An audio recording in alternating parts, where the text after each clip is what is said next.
Okay, so for recording purposes, this is me again, Dr. Sameh, and this is A230A, and we're doing the Duchess of Malfi, the second part of the Duchess of Malfi. Last time it was all about, I think it was the first act and the corresponding chapter from the book. So how much do you still remember about the Duchess of Malfi? Yeah, Mariam. So from the start, the play started with Antonio describing how much he admires the French court compared to the Italian court, which was corrupted according to to him. And once the cardinal and Ferdinand found out about it, who are also the brothers of the Duchess, to which Antonio was in love with, they hired Bizola to spy on the Duchess because they suspected that she wanted to marry for the second time. And so after that, after Antonio's feelings towards the Duchess were revealed and they fell in love, the cardinal and Ferdinand plotted to kill her and to kill both of them and their children. Yeah. Let me just correct you that they didn't fall in love. Actually, this kind of love was kind of imposed on Antonio. He may have had feelings for her, but remember, she was the one who did everything, right? Which was quite a reversal of gender roles at the time, given the Yeah, fact that she was the one who proposed to him, not yes, on the contrary. yes, which is quite daring and unheard of at the time and every time, right? Okay. Right. What are the issues? What are we discussing? This is obviously the plot. What happens and what is happening, right? What are the issues that are lurking behind? What are we talking about? What are the ideas that we're grappling with?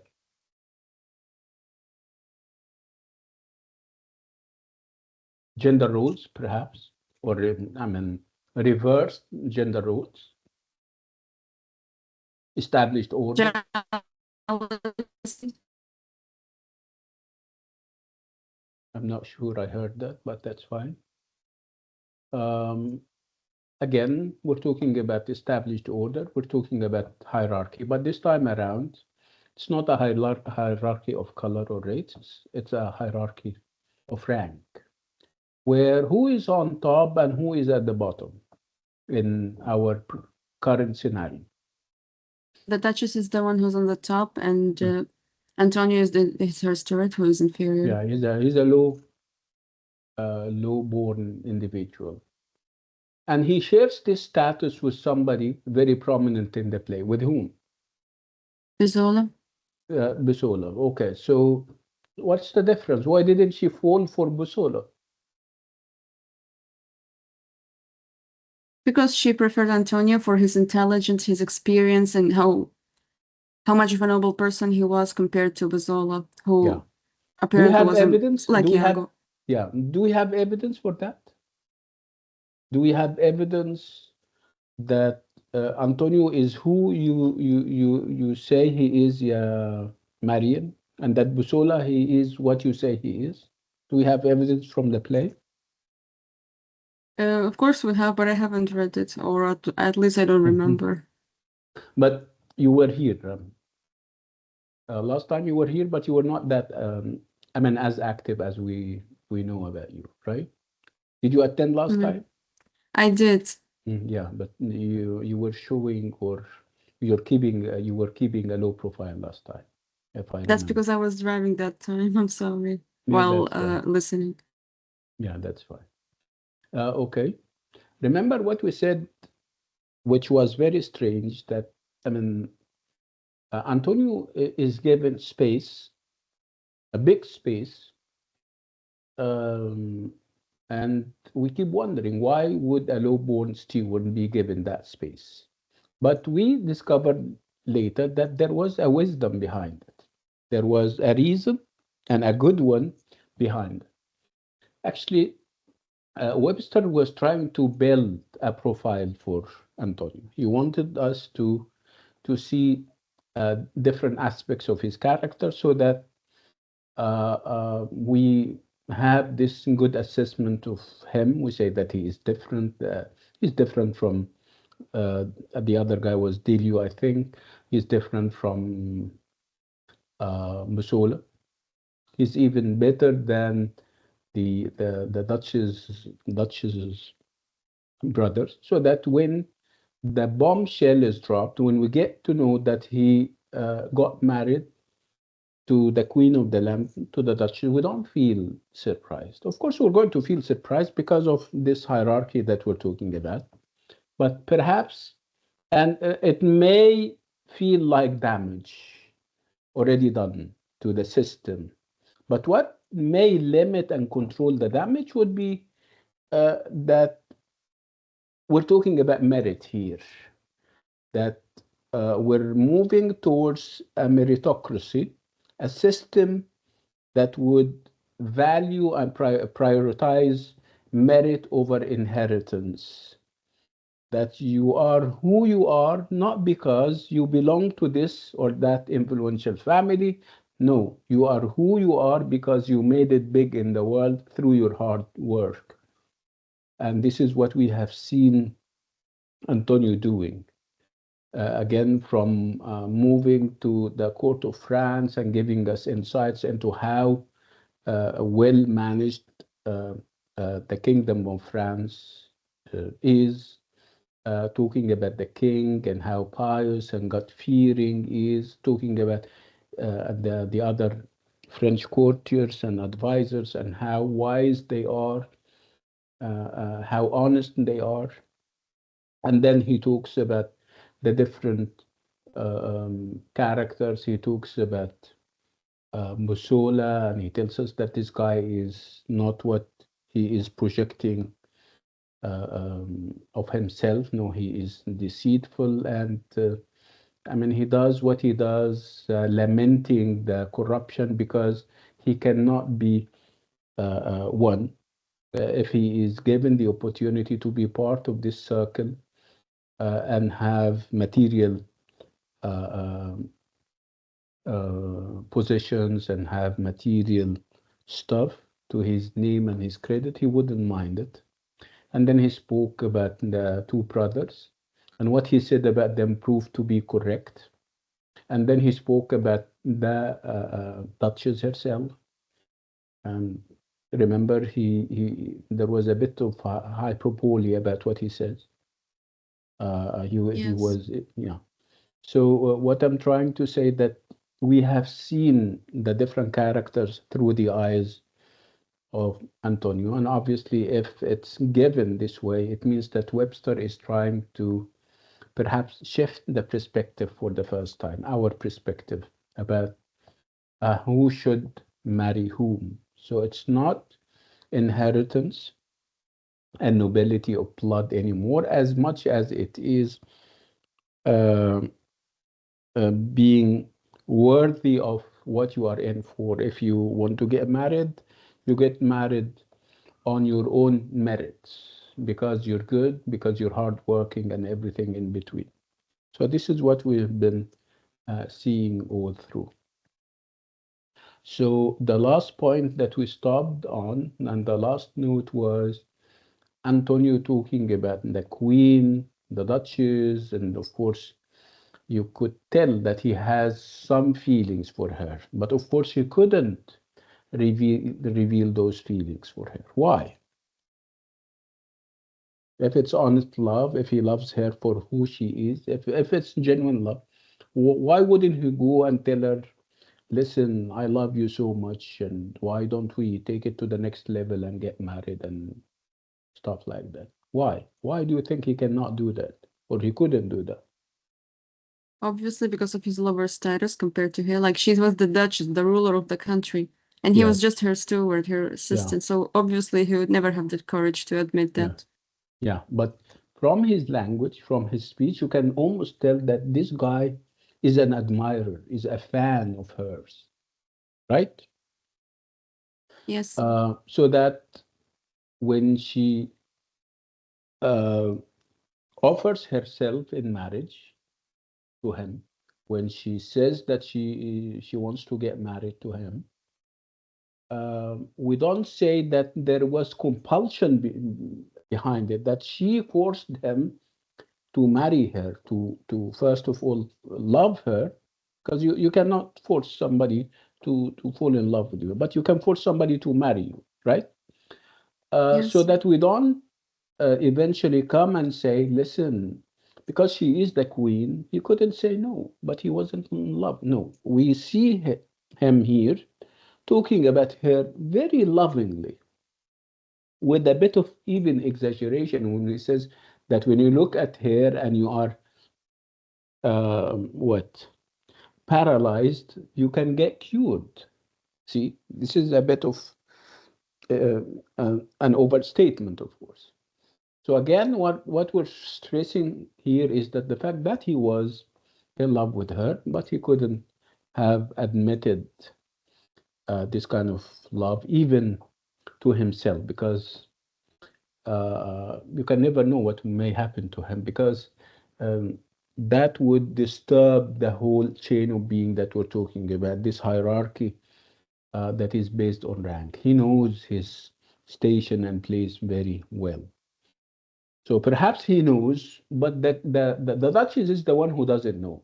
It's not that she doesn't know. Of course, she knows that she is the queen.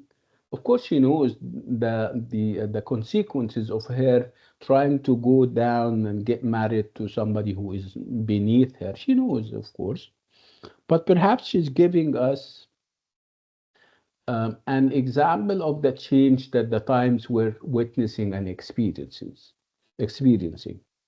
That love can be companionate, that love can be based, I'm sorry, that marriage can also be based on merit. You get married to somebody because you admire his merits, not because he is the son of this or that big family.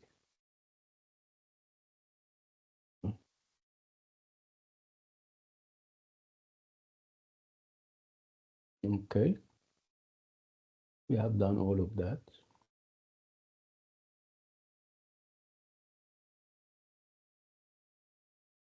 Uh, Remember what we also said about uh, what the play brings to prominence in terms of ideas. Um, this entrenched belief, this entrenched distrust of women, always and everywhere. And this is actually what we have seen with Othello too. For all the love that the character or the protagonist may tell you about uh, his love for somebody, for a woman, he still has this belief that women are not to be trusted, women are this, women are that. We have seen that with Othello, remember, being quick and Yes. ready to believe what Iago is saying about her, and obviously, because he has this mistrust of women. And then we have seen that get repeated with here in the Duchess of Malfi, with the brothers of the Duchess, and remember what they said about women's sexuality, and especially if she is remarrying and if she is a widow. They have said very offensive things about women in general and about the Duchess in particular as a member of the female species. Um, we have seen that. We have seen that at work in the play. One of the big ideas that we also spoke about was the idea of gender confusion and gender fluidity, where uh, Antonio, especially, is not acting as a typical male, taking initiative, being assertive, being ready to defend his family and his love. No, we're not seeing that. What we're seeing is that the Duchess is taking credit for everything, that she is not taking matters into her own hands. She's the one who defends this kind of love. She's the one who is taking action, even going to him and asking him to get married to her. So this is gender fluidity and confusion.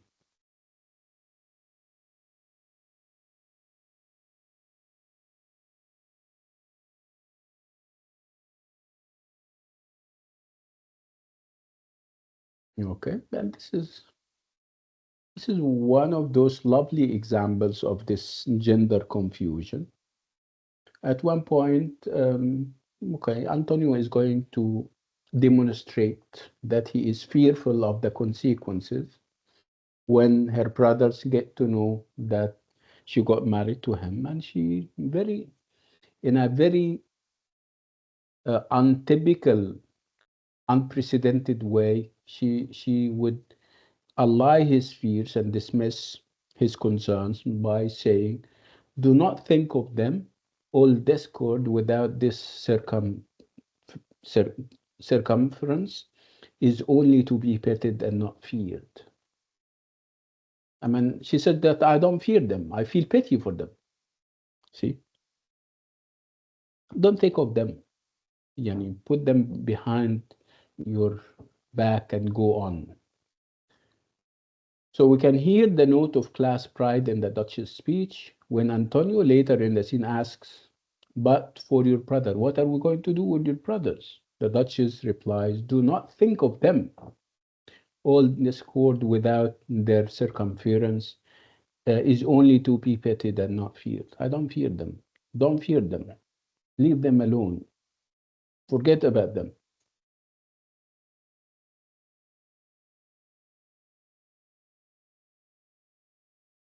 So the Duchess seeks to reassure her husband, who consistently feels helpless and overwhelmed by the course of events. Would you expect that? No, you wouldn't expect that of a male, and you wouldn't expect that of a female. The female is reassuring her husband. Again, this is gender confusion at its best.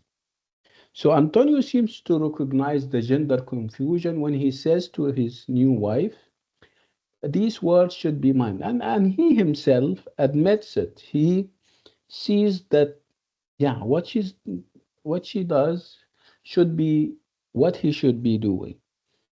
And he expressed it very explicitly and say, "These words should be mine. What you're saying, the reassuring that you're doing should be mine. I should be doing this, not you." And then we have Creola. Creola is the maid servant of uh, the Duchess, of course, and uh, I mean, she's there in the background, and she has her views on this kind of union between the lowborn and the highborn. Uh, she seems uh, to be a witness of the couple's marriage vows. She has been there, um, and she's going to have strong views. She doesn't know whether to pity the Duchess for her decision or to feel happy for her.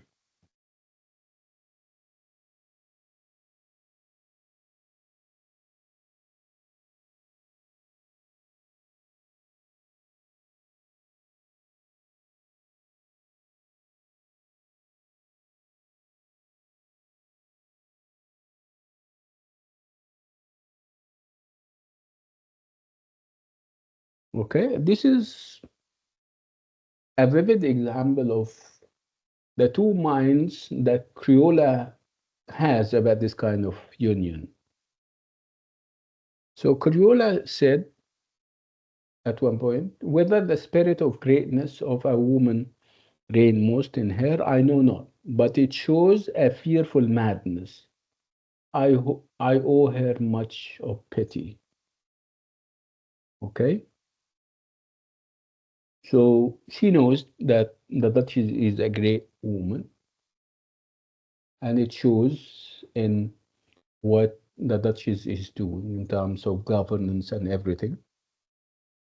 But she, again, when she talks about this kind of union, she says, I know not. I know not means I don't really know. But it shows a fearful madness. So she's describing what the Duchess is doing as madness, and a fearful one. And the fact that she feels pity for her. Again, you need to always remember that Criolla is just another representative of her own age. She lives at a time where hierarchy means a lot, that you need to stick to your place. So she's talking about that. This is her point of departure. This is what the Duchess is doing, according to Criolla, is fearful madness, deserving of Criola's pity. See? So Criolla is uncertain whether to see the Duchess' bed for self-determination as evidence of her greatness of spirit or her feminine willfulness. Was it willfulness? You never know. Okay. Um, other we have critics who love to try to kind of shift the perspective and talk about the Duchess as a cultural voyager who arrogates to herself a new role, that of female hero. She's a cultural, you know what a voyager is? Voyage means a journey. You go on a journey, but this journey is not a sea journey or a land journey. It's not a physical journey, it's a cultural journey where you navigate your culture and perhaps the cultures of others, looking for perhaps innovation and new examples of things. Sometimes because it's you are a voyager, one who is into adventures, and obviously adventures involve a measure of risk to them. You're risking the ire and the anger of your society by doing stuff that is not normal and normative, like getting married to somebody who is beneath. So the Duchess is a cultural voyager, according to Wiggum, who happens to be a critic, and she is obviously projecting the image of the female hero, quite unheard of. So, as such, and because she is a cultural voyager, she is moving knowingly into uncharted waters, beyond the bounds of socially accepted behavior, where there will be no clear path to guide her. Absolutely. She's because she's charting new grounds and new waters, and these are, I mean, cultural places that nobody went there. The idea of deciding to marry beneath her level and her rank, the idea of taking matters into her own hands, the idea of turning traditions on their head. So it's the absence of models to imitate that she identifies herself with. Again, we're talking here about masculine heroism. Um,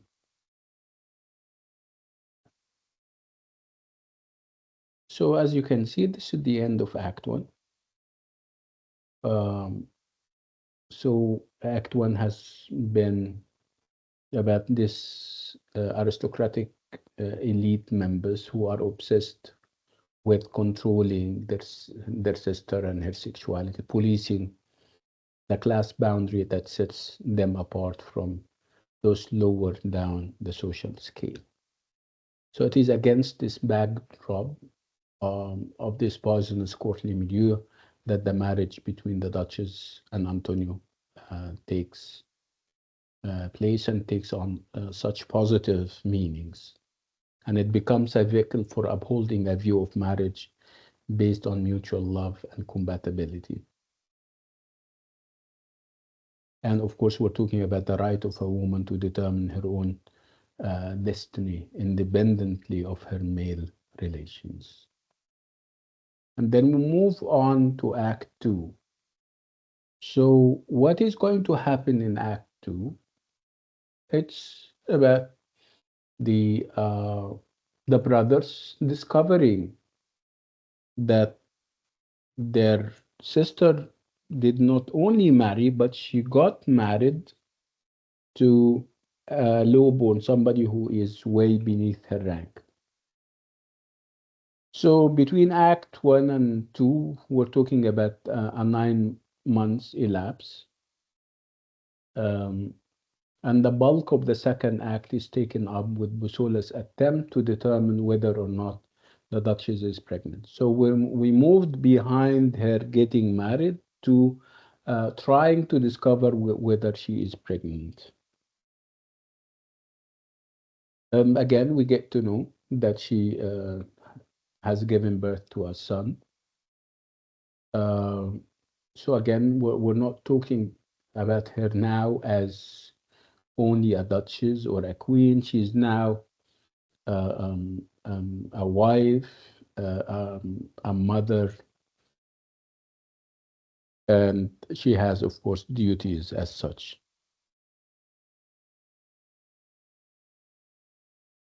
So by the end of the act, Act Two, Ferdinand and the cardinal have received Busola's letter informing them of the birth of the Duchess' son.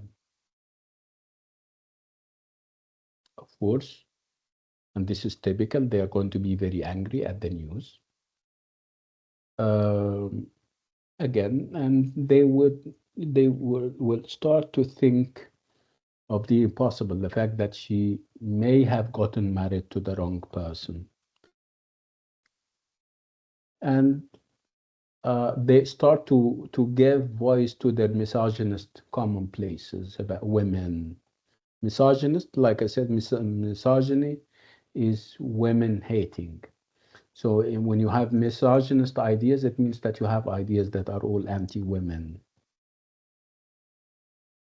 Again, what we notice is that Ferdinand's anger is different from that of the cardinal. The cardinal is ready to move on and to let go eventually. What happened, happened. We're going to kind of punish here, and that's it. But obviously, Ferdinand's anger is pathological, is deep and profound, and you would ask, why is he acting the way he does?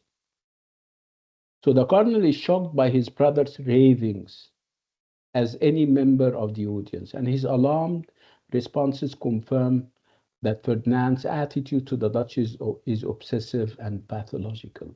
He is blowing things out of proportion according to the cardinal and according to us.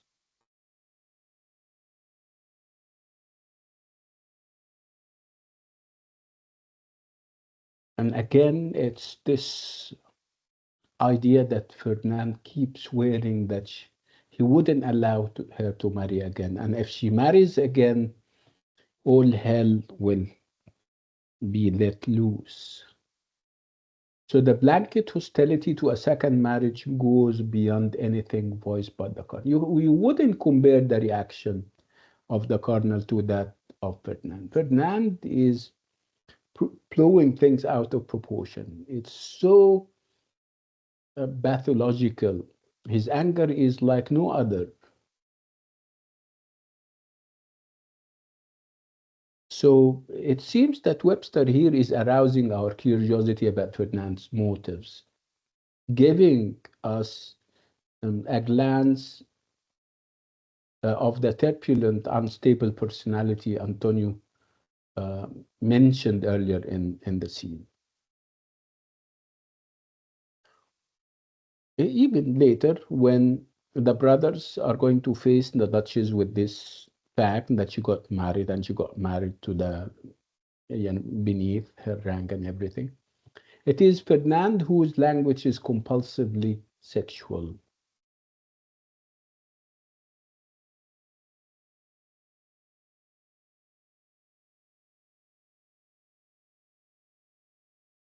So, what do we feel from what Ferdinand is saying?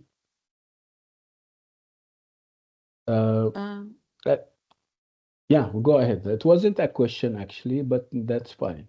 Yeah, go ahead, yeah, Mary. it feels he has some sort of obsessive obsession over his sister. Maybe not even in a normal way a brother feels towards his sister. Yeah, Speaking, yes, considering the way he speaks to him through the text. absolutely. Yes.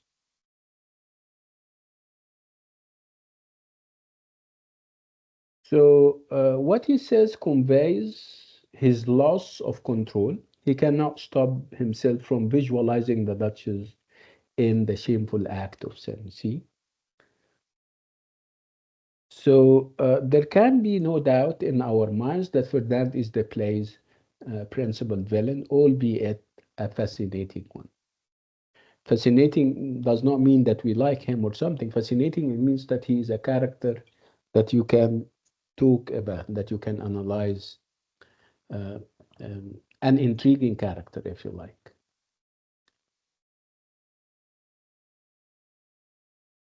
So, what we're here doing is that we're exploring the relationship between love and death from the perspective of a villain.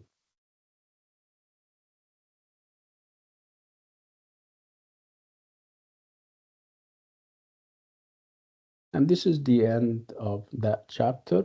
We're now moving to the second chapter. Let me see.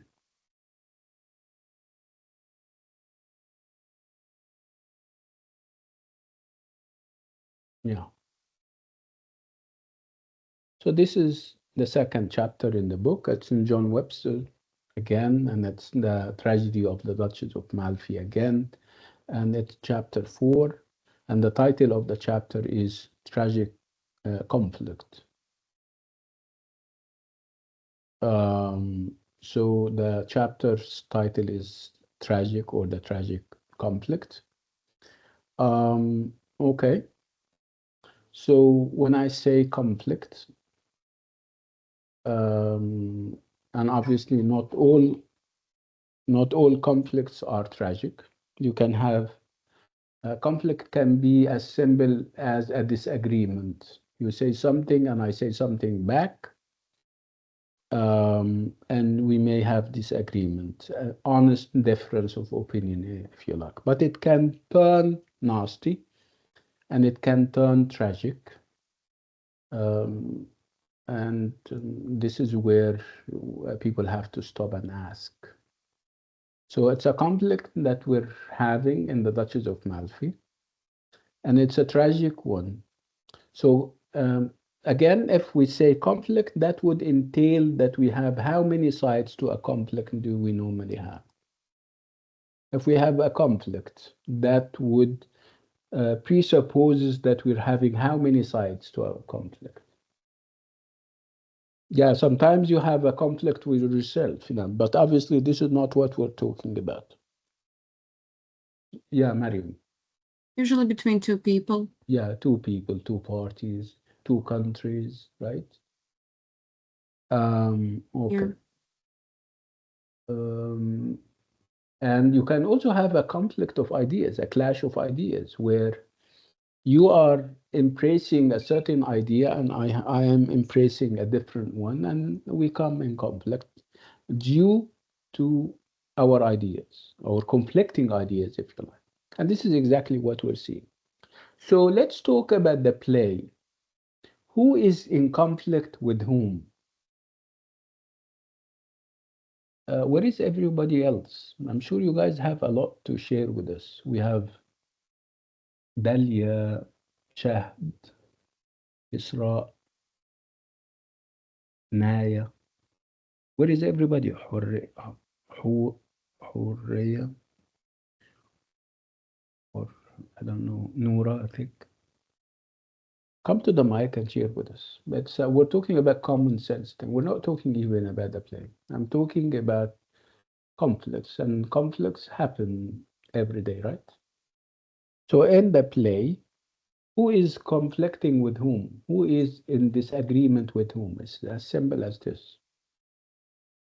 You don't know, or you don't want to know, or what? Okay, Mariam, go ahead. I think there is more than one conflict, like not just two people. The first Mm, one was revealed is the conflict between Antonia and uh, the government of Malfi, the court. The second one are the brothers and the Duchess because of their marriage disagreement about their sister. mhm. Yeah, this is perhaps the most important conflict that we have. It's the conflict between the Duchess and Antonio on the one hand, and her brothers on the other, right? So this is the basic conflict, and the conflict, I mean, it has ideas behind it, right? And it's going to turn nasty and tragic and violent because we're talking about big things. We're talking about established order. We're talking about hierarchy that is not honored, that is being challenged. So as you can see, the brothers represent themselves and their self-interest, of course, and they represent a society behind them that does not condone inter-rank, inter-racial, inter-caste, interfaith kinds of marriages. You have a certain station in life. You were born rich or you were born high, born on top, you stay there. You're born low, born at the bottom of the social ladder, you stay there, right? So the conflict arises when the Duchess decides to go down. Okay. Um, so we have violence and blood, of course. So on the one hand, you have the Duchess, Antonio, and the new ideas. And on the other, you have Ferdinand, the Cardinal, Bussola, and of course, traditions.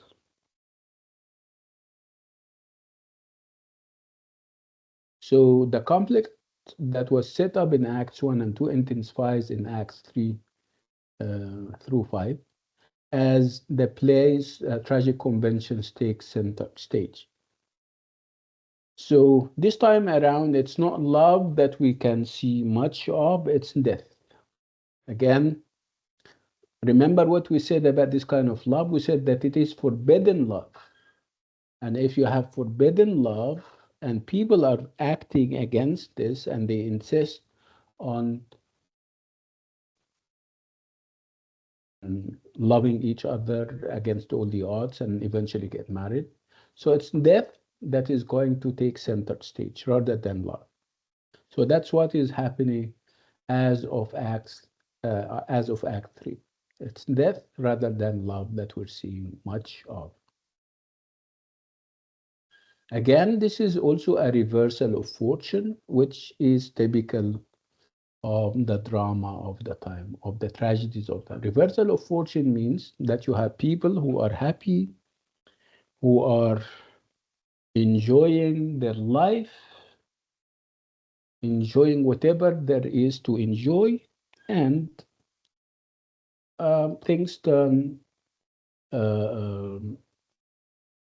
nasty and bad. And the next thing you know is that they are suffering rather than having fun and enjoying life. And this is obviously happening with the Duchess, who we have seen happily married, having a son, and then over time she'll have more than one kid. Obviously, she is happy with her new husband, but there is a reversal of fortune where she is no more happy. She is going to suffer the consequences of getting married to the wrong person according to society.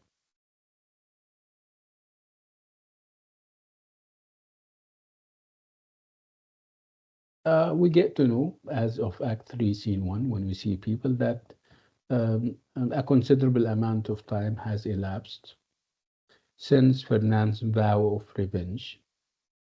And that was enough time for the Duchess to give birth to two more children, a son and another son and a daughter. Again, it's basically about the passage of time. Um, somebody is trying to, yeah, wait.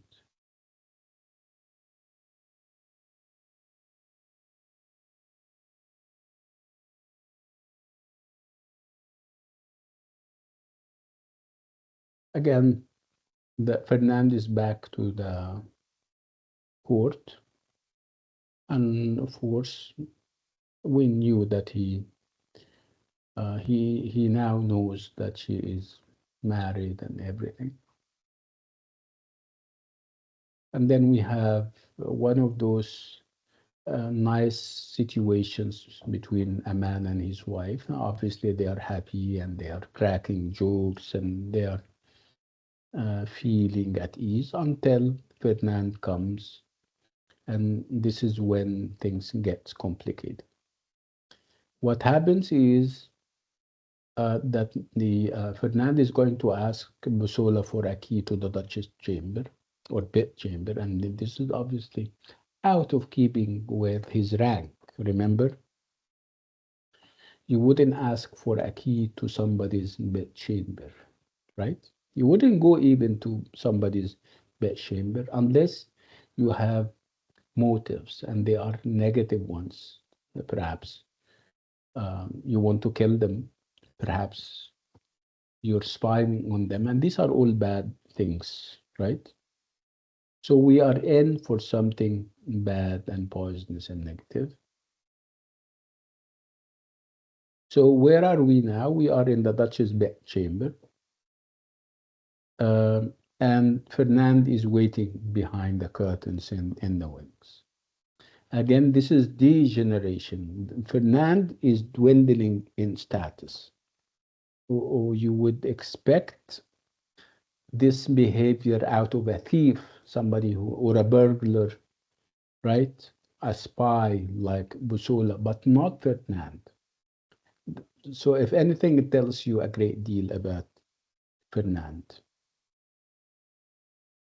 So, Webster generates suspense in his readers and spectators by making them aware. We are aware of the looming threat that Ferdinand is in the background. You don't know yet what his intentions are. Is he going to kill his own wife and then his own sister? And in this case, you yourself feel scared to the extent that you may want to kind of break this fourth wall that is preventing you from the characters on the stage in order to tell the Duchess, take care, be careful, somebody is behind you. So in this scene, the Duchess and Antonio's mutual affection is expressed in sentimental platitudes of true love.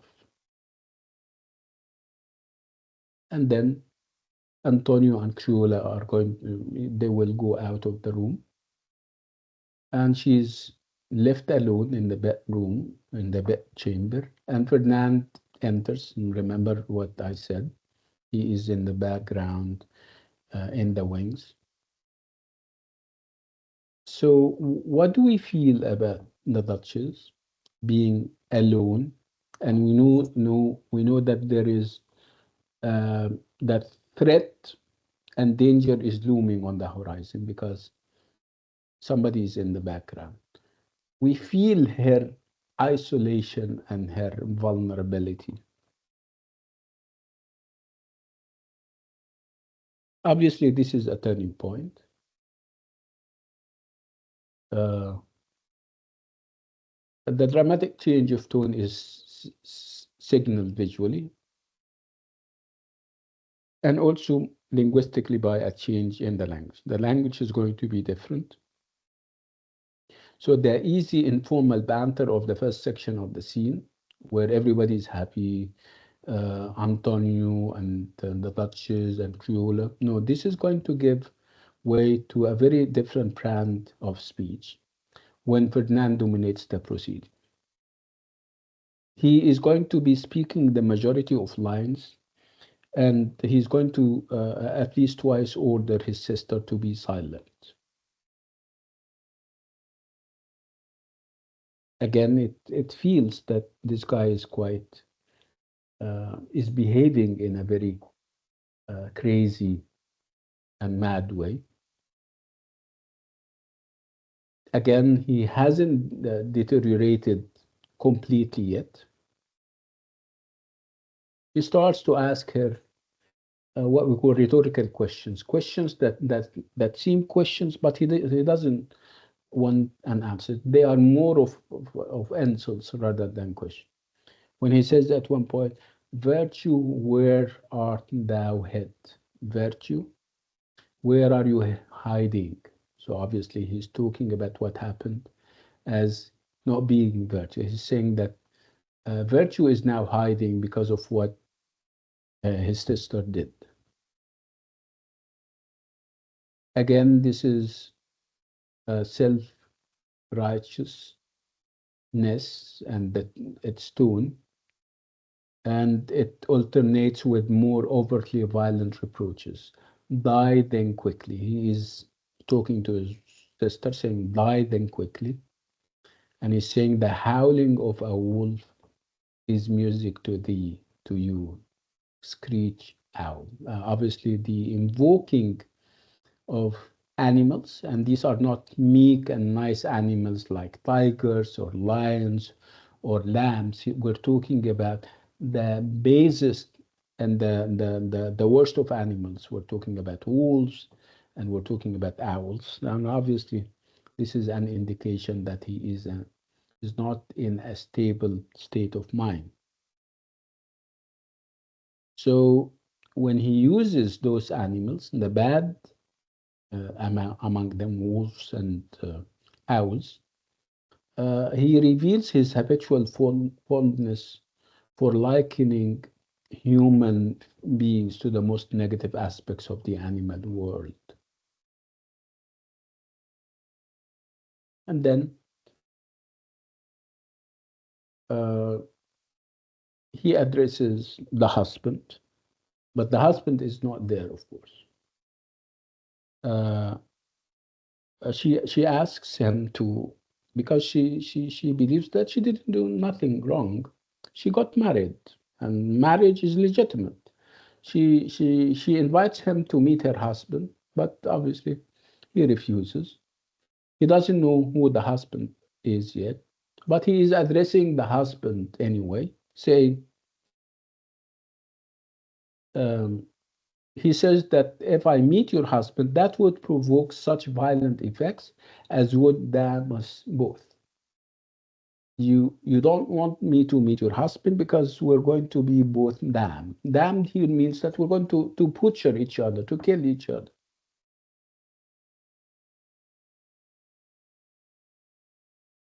So what we're seeing here is a genuine moral and anxiety, uh, and we're talking about a character who has this psychological complexity to him.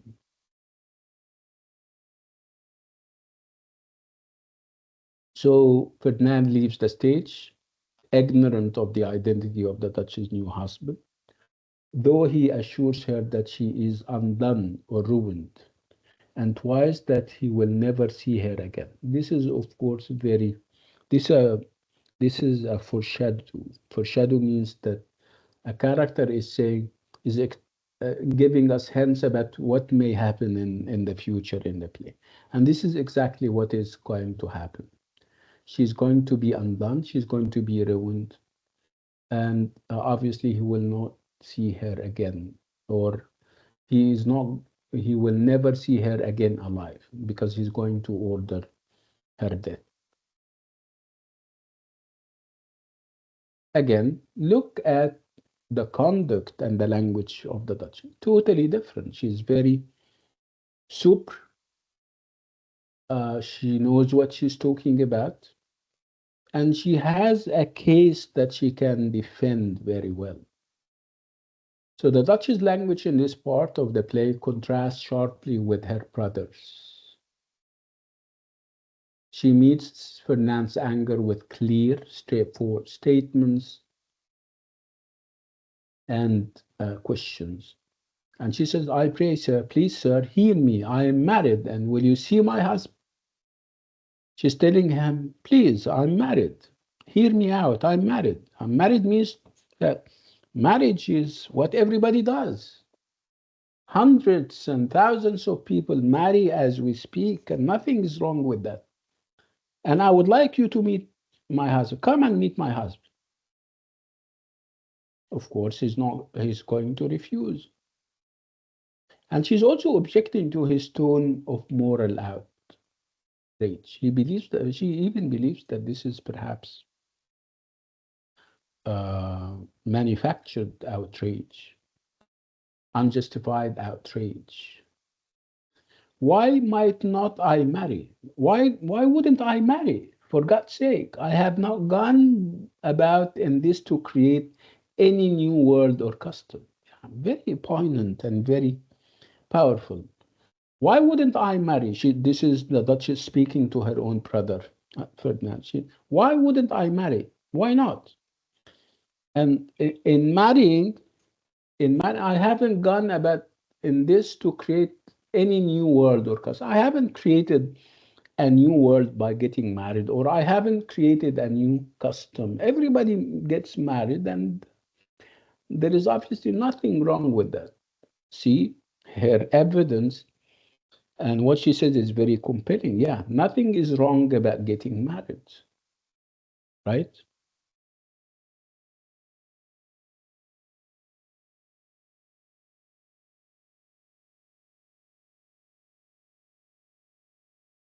Again, yeah, yeah, we may say, yeah, she's correct. There is obviously nothing wrong with getting married, but we need to also remember that her marriage this time around is shows radicalism. It's unprecedented because she's not marrying from within her own ranks. So you may agree with what she's saying, but then you stop and think. Yeah, if we're looking at things from the perspective of 17th and 18th century people, I think what she did is wrong. Yet, on another level, her simplicity of expression captures the irrationality of the brother's prohibition and so invites our sympathy. So, to marry a second time is indeed not to create any new world. Absolutely.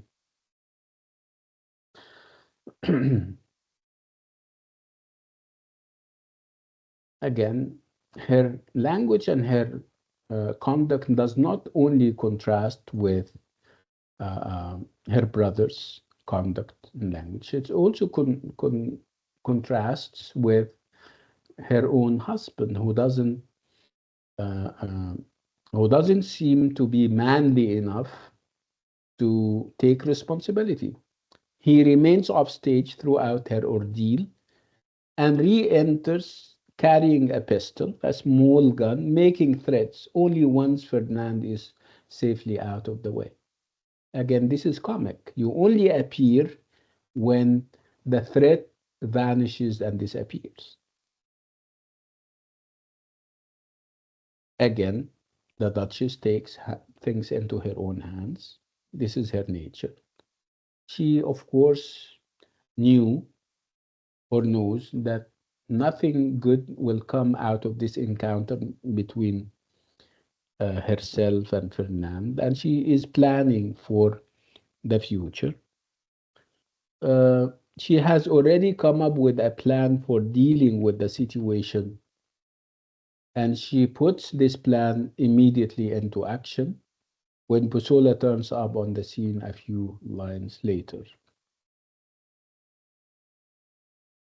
Again, what was her plan? She knows that the identity of her husband will be revealed and he's going to be hunted and haunted, and her children may be killed in the process.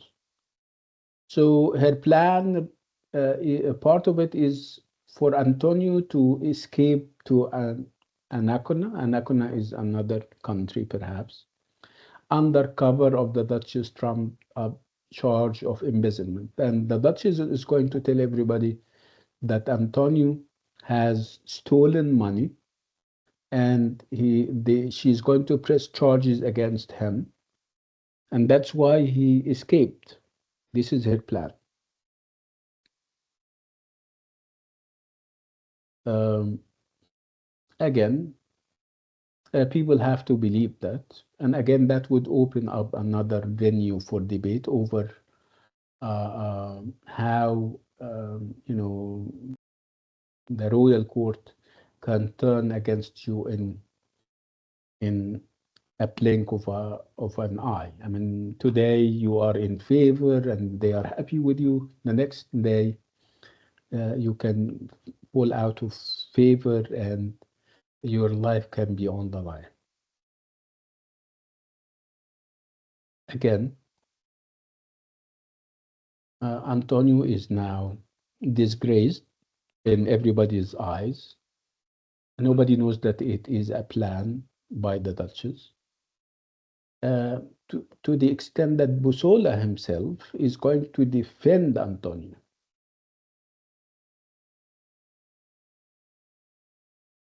So Busola is going to have this soliloquy. Soliloquy is when the character is left to himself on the stage and he starts to share with us what he's thinking of. And it involves a speech that this character makes. And this is exactly what is happening now. We have Busola left alone on stage to deliver a soliloquy in which he discloses, he reveals to the audience that he's going to tell Ferdinand everything he had just learned.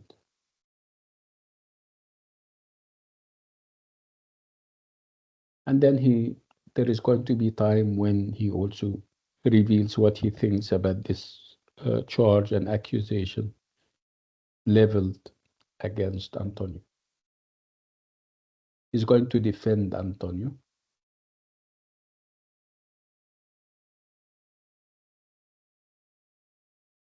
That's why we're saying that Busola is an ambiguous character. And again, we said that he introduces in the play the character of the malcontent, the one who despises courtly corruption at the same time he is hopelessly implicated in it.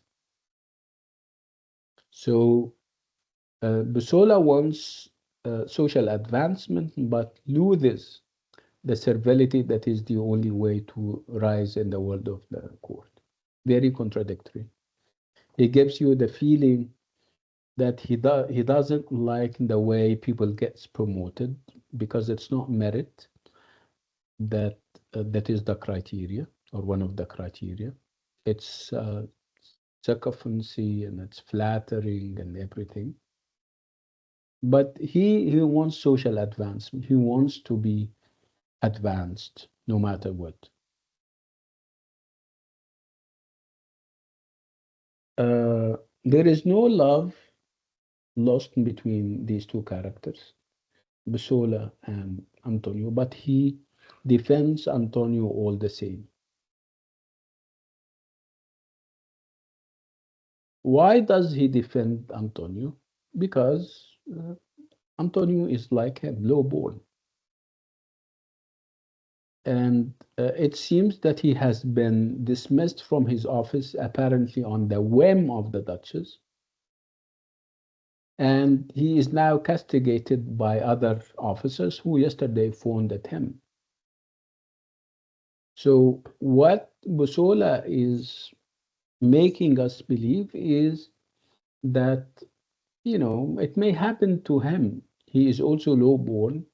If he is in favor today, at a whim and on a whim, he can be out of favor, like Antonio. So obviously, he's not defending Antonio.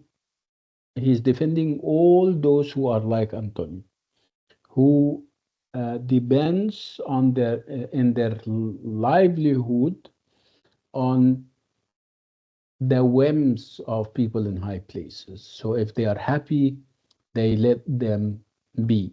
If they are not happy, they can kind of persecute them, they can torture them, they can even kill them. In this soliloquy, Bussola is talking about the politician or the political schemer, referring to him or them as the devil's quilted amble. Again, you cannot help but admire Bussola and his linguistic flamboyance. Again, what he says bespeaks of a certain amount of self-congratulation too. Again, if you would compare him to Iago would lose because he doesn't have uh, this depth that Bussola has.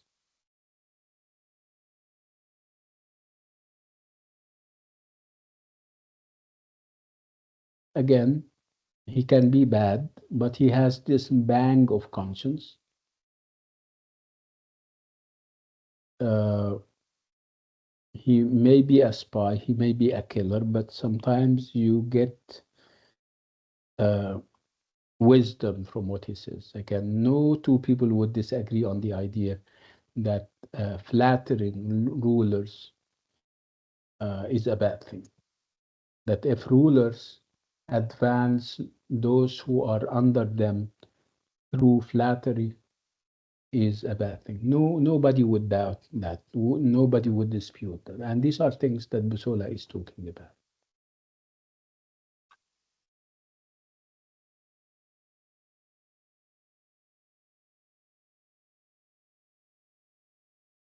So Busola wants advancement, and he lashes out at the criteria, but he is ready to be part of or a servant of forces he knows are wicked. So that's perhaps why we're saying that the character is very ambiguous and very complex.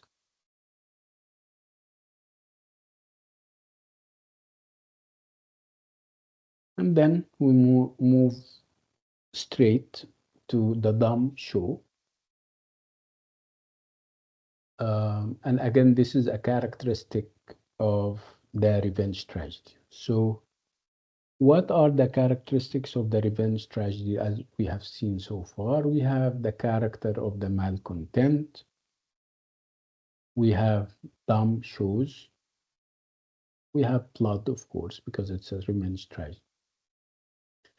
So, the dumb show is meant to perhaps tell us whatever words fail to say or tell. It's even sometimes silence is even more eloquent than words. And silence can be up for grabs in terms of interpretation. Everybody can interpret things his or her own way. So in Act 3, Scene 4, Ferdinand and the Cardinal learn from Busola the identity of their sister's husband and that her family is seeking sanctuary, refuge in the state of Ancona. Then the cardinal in a round or a bout of self-righteousness is going to resume, is going to wear up as a soldier and determining to have the family banished. So Webster chose to enact these two events, the cardinal's return to soldiership and the banishment of the duchess and her family from Ancona in the form of a dumb show.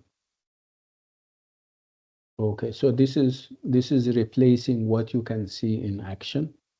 You see it in a dumb show, which is a performance employing gestures and body movements without words. Again, can be more telling, more profound than saying things straight. So by removing speech and focusing instead on mimed action, the dumb show achieves a highly symbolic pictorial style of theatrical representation. So here it's spectacle that is giving us everything rather than words. What does it do to us as members of the youth? It distances us from the action. So rather than encouraging us to get caught up in the emotions of the characters, the visual tableau asks us instead to step back and evaluate the moral implications of what is happening on stage. So it has a number of functions, and chief among them would be that it alienates us.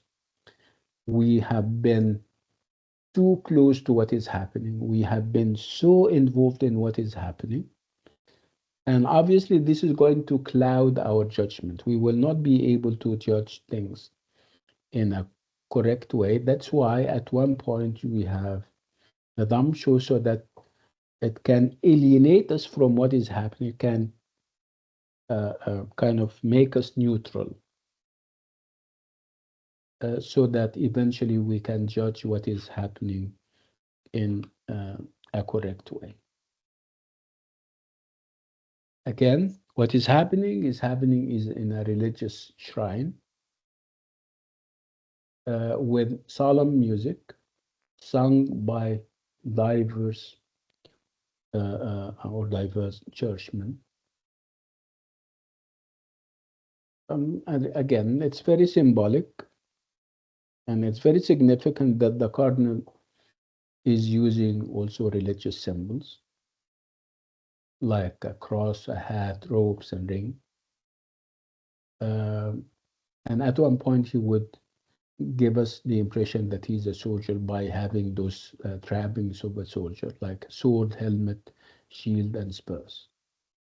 Again, this would give us a vivid visual confirmation of the superficiality of his religious vocation and the ecclesiastical corruption he has consistently represented. Again, the mimed action of the Dutch's banishment gives a central place to another symbol, which is the wedding ring, which the brother would remove from her finger with violence. Again, who is telling us about this pilgrim, this dumb show? It's the two pilgrims who introduce it. Of course, they don't have names because they can be anybody. Um, and they are obviously anticipating a noble ceremony and end in a state of some distress, exchanging anxious questions and judgments. And they would be acting as if they are chorus coming from a Greek tragedy. It is true that they don't condone what the Duchess has done, getting married to the wrong person and from the wrong class, but they say that she doesn't deserve it because she's royalty after all, she's noble. While they do not entirely exonerate, uh, um, I mean, kind of forgive her of the accusation. Uh, Again, they would think that she's so great a lady, uh, and she shouldn't have been subjected to all this kind of suffering. It is true that she kind of matched herself onto so mean a person, Antonio, but again, she is a free prince, and she shouldn't have been treated this way.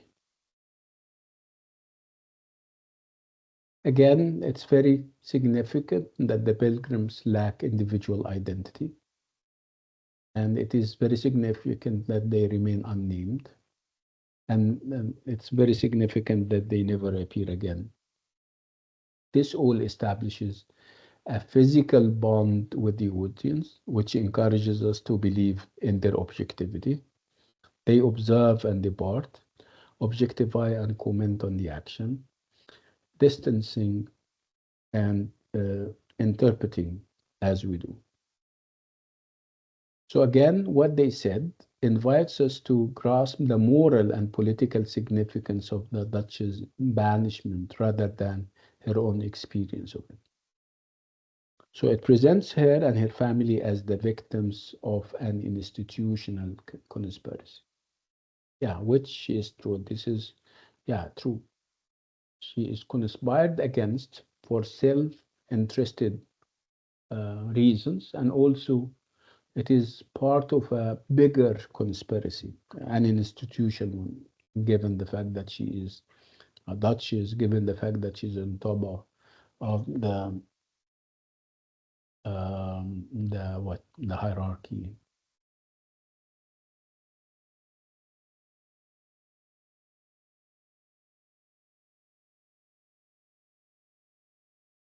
So what we have uh, so far, we have dramatic devices. Some of them are modern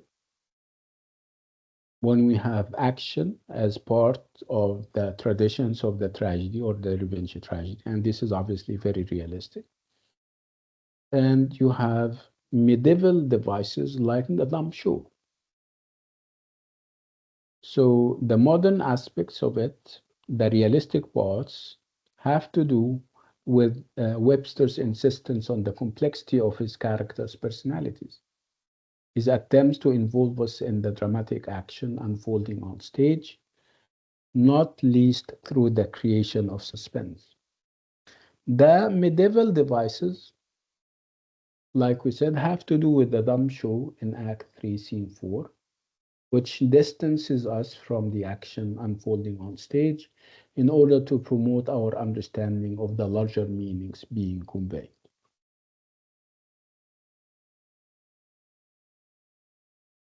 Again, we're moving towards the end of the play, and as we proceed, the different facets of tragedies in their early modern sense are unfolding.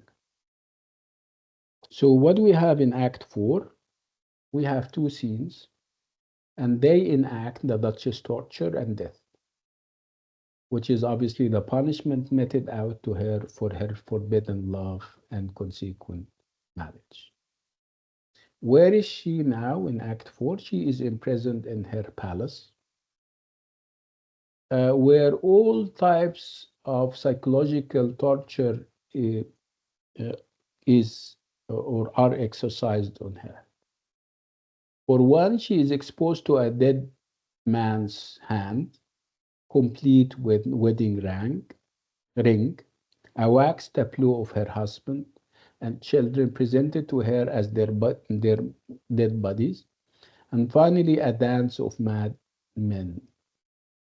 So again, this is all psychological terror, which is meant to crush her soul and spirit. So they want to kill her before she is actually killed.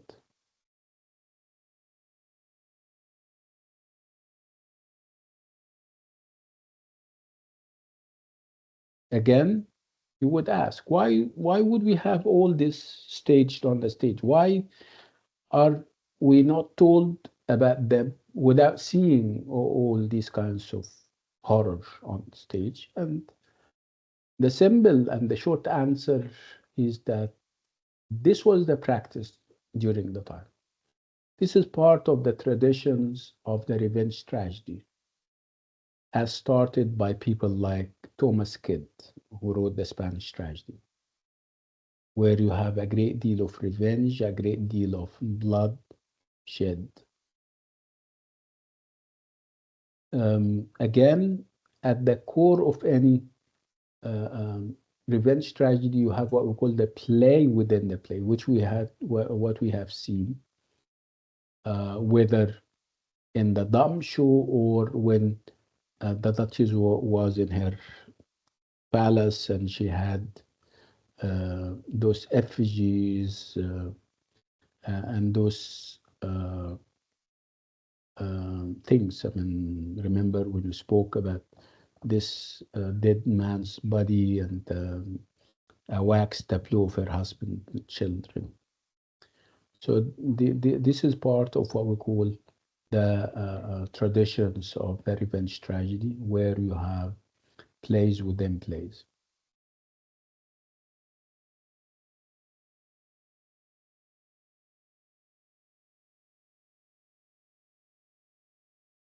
So we have revengers, we have villains, we have plays complete with props like the dead man's hand, the wax effigies of Antonio and the children, and entertainment given by the mad men. Again, you would have a hero, somebody coming up and explaining what is happening. And this is actually what Busola is doing. He explains to the Duchess the meaning of what she has just witnessed.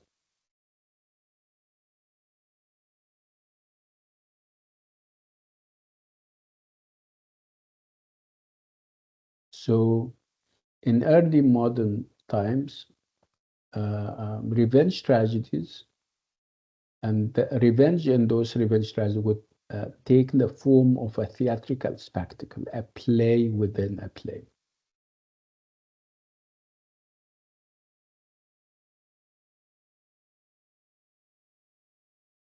Again, it's about crushing her spirit.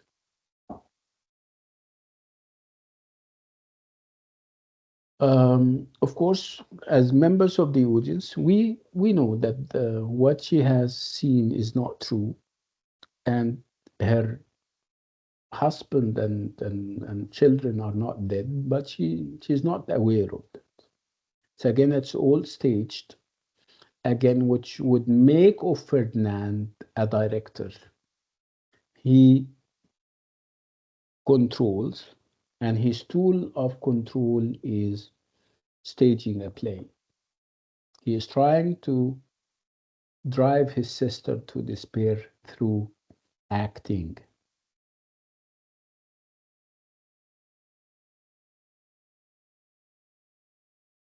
So Webster here is showing us that his aristocratic villain, Fernand, uses theater as an instrument of control.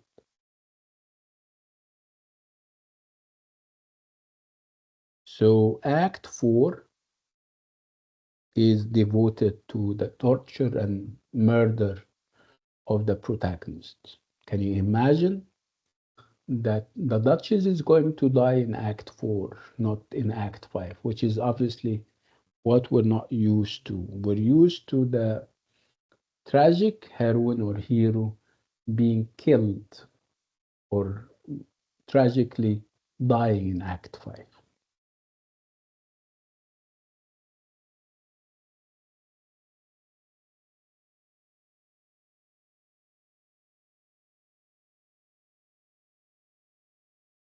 And again, this is also another chance to see and to feel the greatness of the Duchess in action. She is being tortured and she is kind of communicating dignity, heroism, valor, strength of character that you rarely find in any person. She is also very religious, accepting her lot with dignity. She's showing all of that. She's showing her Christian belief in divine providence. Uh, she expresses her faith not with the schooled responses of the regular and obedient churchgoer, but in a deeply personal, almost idiosyncratic syncretic fashion.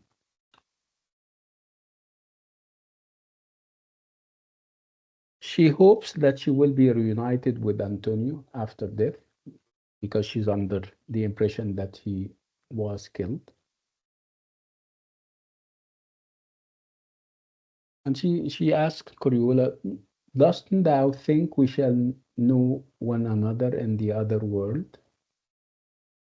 Again, at one point, she would show um, how strong she is. She knows her position. And she says, I'm Duchess of Malfistel. And this is obviously seen as a reaffirmation of her identity. And obviously, this is clearly resistant to Busola's assault on human pride. At one point, when Busola comes back with the executioners, having or carrying a coffin and cords and everything, Busola would ask him, does not death fright you? Aren't you afraid of death? And in a very valiant, courageous way, she would say, who would be afraid of it, knowing to meet such excellent company? And the other one, no, why would I feel afraid? Because I'm going to meet excellent people, people that I love in the hereafter. And then in her final speech, she is expressing, like I said, um, her steadfast belief in the benevolence of God and the fact that she's going to meet good people over there. Uh, and she says that heaven's gates are not so highly arched as princes' palaces, uh, pointing perhaps to the bounty of uh, God's mercy and obviously that life in the hereafter in the heavens is totally different. She imagines her murderers pulling heaven down upon her, and when finally she kneels, it is in a very last minute acknowledgement that heaven's gates are not so highly arched as Princess Palace. So obviously, religion is one of her last bastion, but it doesn't stop there. Religion is not the only source of her strength. She simply welcomes death as a release from intolerable suffering.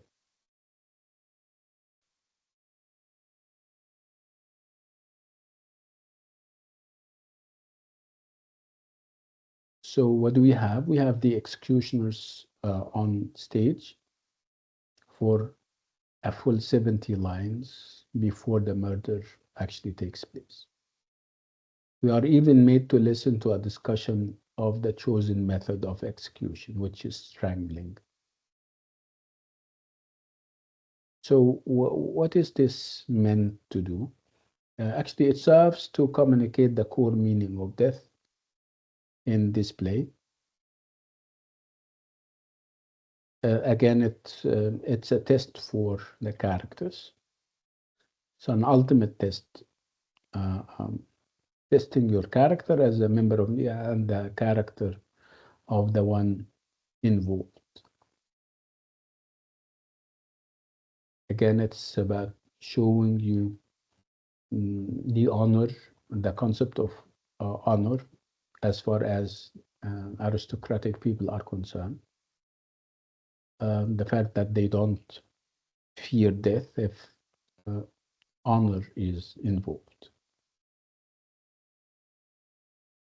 Again, you would expect these things to come again out of a masculine figure, but here we see that all given and demonstrated by a woman, creating in the process a character who has been called the first fully tragic woman in Renaissance drama.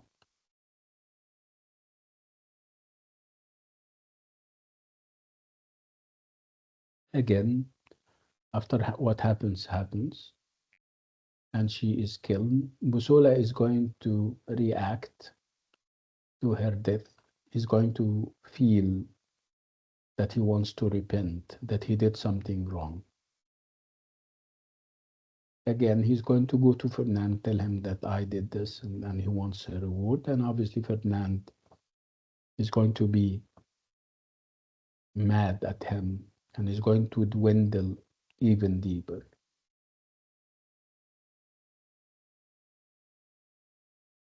Um, so Busola's repentance at the end of this scene is obviously a crucial element in the action to come. Again, this is also part of the ambiguity that we feel towards this character. He seems to be genuinely moved by the Duchess' death, and at the very end of the scene, when she stares briefly back to life, he comforts her with a truth, saying that Antonio is alive, and what he said was a lie. And but he lied. He would lie again to her, saying that Antonio is now reconciled to her brothers.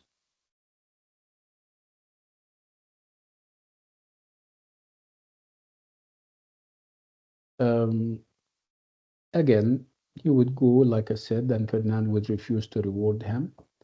And again, this is what is very complicated. Obviously, he he didn't repent and feel sorry um,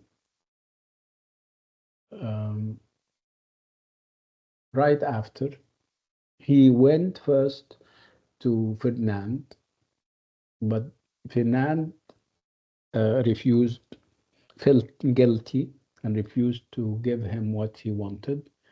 So he came back and he started to perhaps impress on us that he feels guilty and that he wants to take revenge. So obviously it's very contradictory. Taking revenge from whom? From yourself? So Ferdinand's refusal to recompense Bussola stems from a comparably a powerful sense of the horror of the deed, coupled with a denial of any responsibility. So Fernand didn't want to give him the money because it is true that he wanted her killed, but when he was actually told that she was killed, he felt those feelings that any brother would have for his sister. So in order to banish this idea that he was responsible or partly responsible for her murder, he didn't want to reward Busola.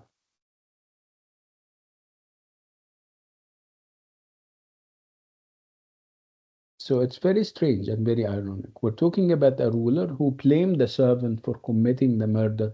He suborned, whose support presents a grotesque distortion of the courtly ideal elaborated at the start. Very strange. You would blame the killer, and you are the one who ordered and commissioned this killing. So Ferdinand's extreme reaction to the Duchess' death also testifies to his mounting mental instability. And these are scenes of how uh, he is collapsing. Cover her face. Mine eyes dazzled. She died young. By the end of the scene, he is falling apart, deteriorating into the lunacy or the madness that will characterize him in Act 5. I'll go hunt the badger by owl light. It's a deed of darkness. He is describing her murder as a deed of darkness. And then move to Act 5, and I'm going to keep Act 5 until next time. Do you have any questions?